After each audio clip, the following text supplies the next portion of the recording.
What's up, guys? It's Vlogmas Day 5, y'all. Woo, man. I ain't know I'd get this far. I want to shout out my family. I want to give a shout out to y'all. Without y'all, this wouldn't be possible. I'm just practicing so when I get famous and I get my awards and stuff, so I have everything lined up. So I was supposed to, for Vlogmas Day 5, I was supposed to put out a video with me and my friends. Let me stop saying friends. My sisters from high school.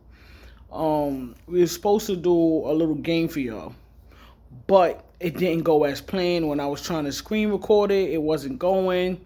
Like I told y'all in the last video, I'm in Georgia, they're in New York, so it did not go as planned. So today, we're just going to talk about a few things. We're going to do a little check-in, see how everybody's doing mentally. I think it's always good to have mental health checks. Make sure you're right, because you never know what someone's going through.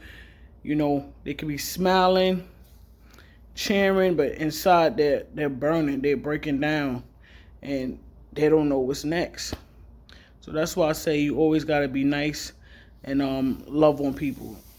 Love on everybody. John 3:16.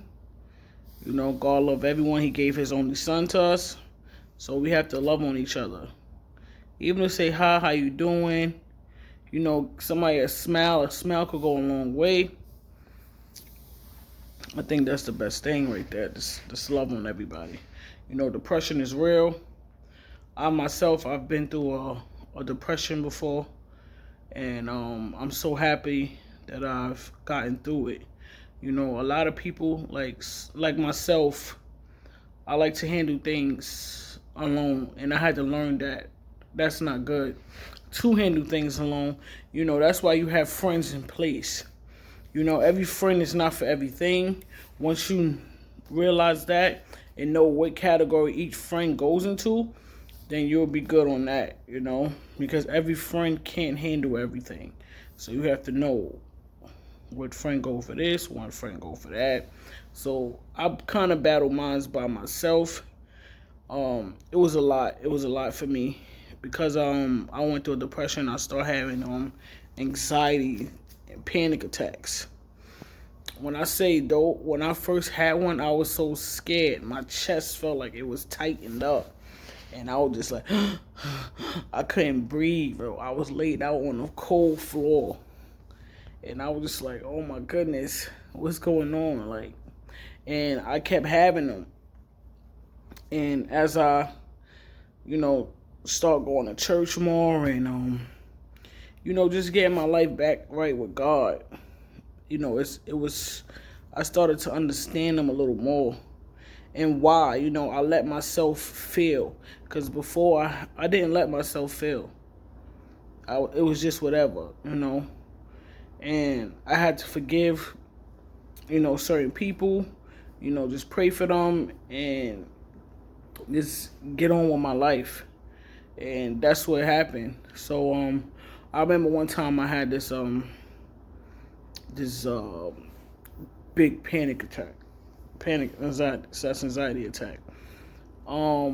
So me, I'm blessed. You know how they say that you only have one mother? I was blessed to have two. My mom that birthed me, she passed away when I was in 8th grade.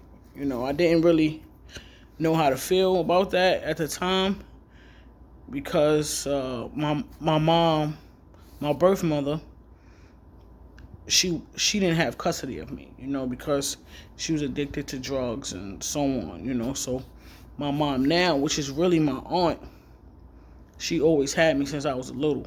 My grandma had me first when my grandma got sick.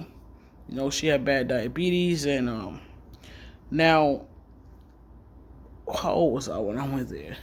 I'm not sure how old was I when I started living with my mom now, but I was kids, we were babies. We was probably toddlers still when I started living there. What? No, I don't want to say toddlers. Probably 9. We was kids. when I started living with my mom now, which is, like I said, my aunt. So my birth mother best friend passed away, right? And at this time, like, my birth mother, like, I just felt like I didn't understand her addiction. So I felt as if that she didn't want us. You know, she cleaned herself up, got herself, right. And we got adopted to my mom now, which is my birth mother's sister. I know it sounds a lot. It sounds like a lot. But yeah. So, excuse me. So I felt unwanted. I felt like I didn't feel love. It was just a lot for me to take on as a kid. I was really angry as a kid. Really, really angry. I didn't cry. None of that. So after a while, I started to, like, my mom, I'm all over the place. My birth mother, she passed away, like I said, when I was in 8th grade. I didn't fully forgive her. And what was that? Probably like 3 years ago. I didn't fully forgive her. So once I fully forgave her, I started to grieve. I started to grieve really late. You know, it already been over 10 years. My birth mother died in 2020. I'm sorry, 2000. I'm bugging out. 2000. She passed away. So I didn't really grieve until like 3 or 4 years ago.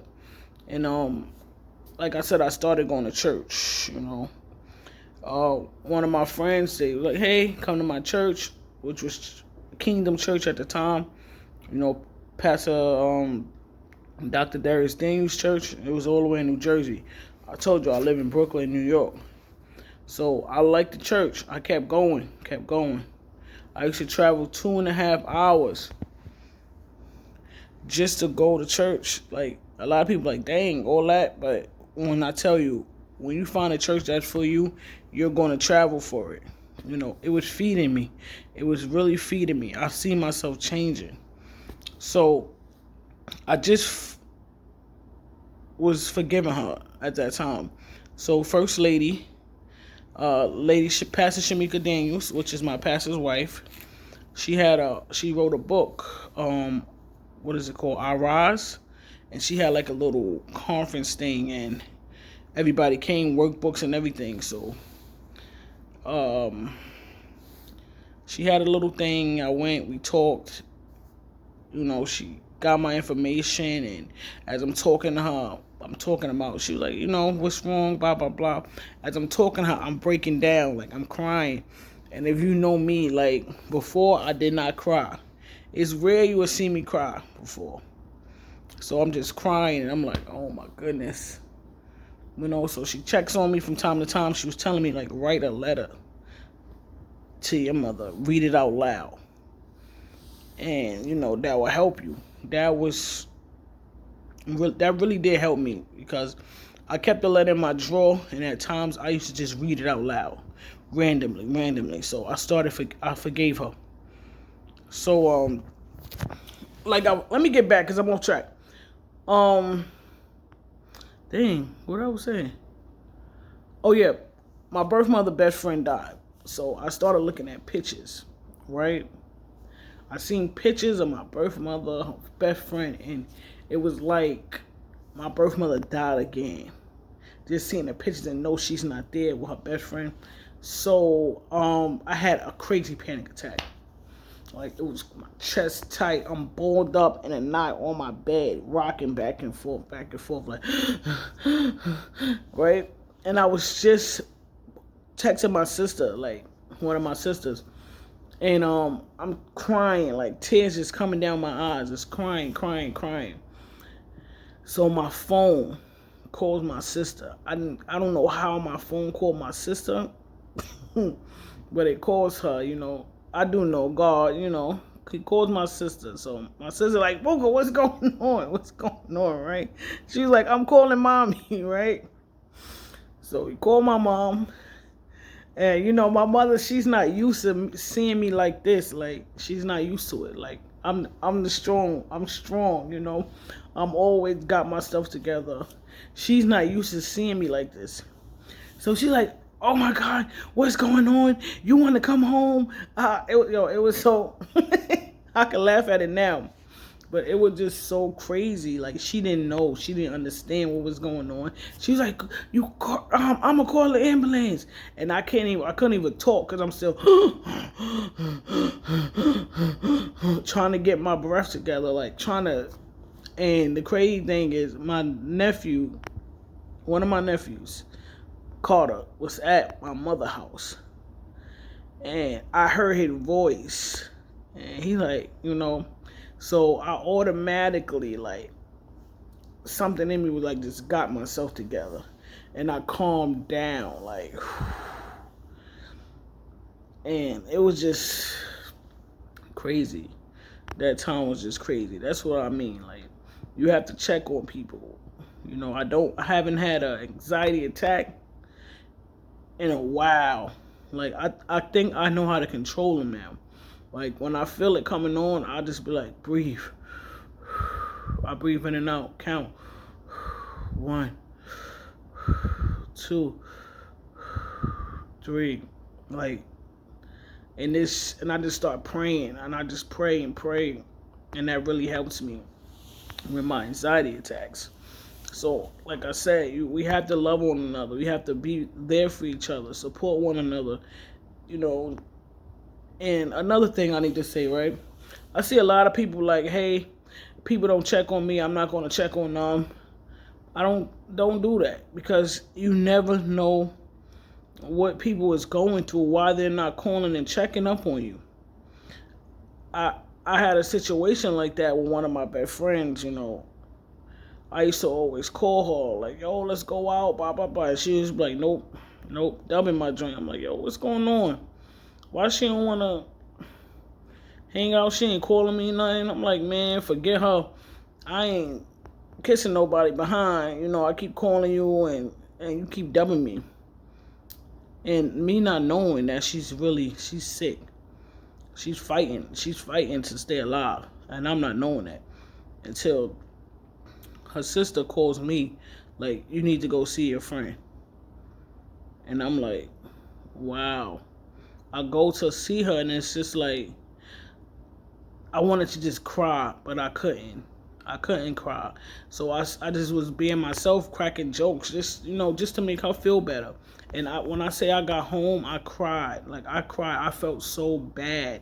And I'm like, yo, I had to question myself, like, yo, what kind of person are you? This is not who you are, you know? So when I say that to say this, we have to get out of ourselves. You understand? Like, people go through things. That's why things change. So when somebody not calling you, just don't stop calling them. Still check on them from time to time. Periodically, pick up the phone like, hey, how you doing? I'm just checking on you. See, I haven't heard from you in a while. And I do that. And I am a person that have a problem with picking up the phone. It's not because I'm going through things. It's just that stuff be happening. Like, I have in my mind, like, I'm going to call you. I'm going to call this person. And as the day go by, I'm like, oh, shoot, I was supposed to call such and such or text such and such, and it doesn't happen. And next thing you know, a week or two pass, and I haven't done it yet. That happens. You know, people have lives. It's not that they don't love you and you're not a part of it. It's just that things be going on. And we have to get out our feelings. I'm telling you, get out your feelings. All right? I think I talked enough. You know, if you want a little more, let me know in the comment section. I got a lot of stories. I got a lot to say. You know, I've been through some things, and I experienced some things, so I can talk about a lot, especially with mental health and depression and suicide and everything else. I can talk about all of that. So if you want to hear more about it, if you want to talk more about it, let me know in the comment section. You know, and make sure you're liking and commenting on every video I put out. Every video that I put out for VLOGMAS to win that $100, man. And make sure you subscribe to my channel, you know. Thank you. Have a blessed day. Happy Sunday, guys. It is Sunday, man. Make sure you pray, pray, pray, pray. I don't know what you believe in, but you pray. All right. Get your mental right. Get you a group of friends, you know, that y'all on the same page and y'all just uplifting each other. All right. You got this. You got this, man. Stay strong. All right. I love y'all.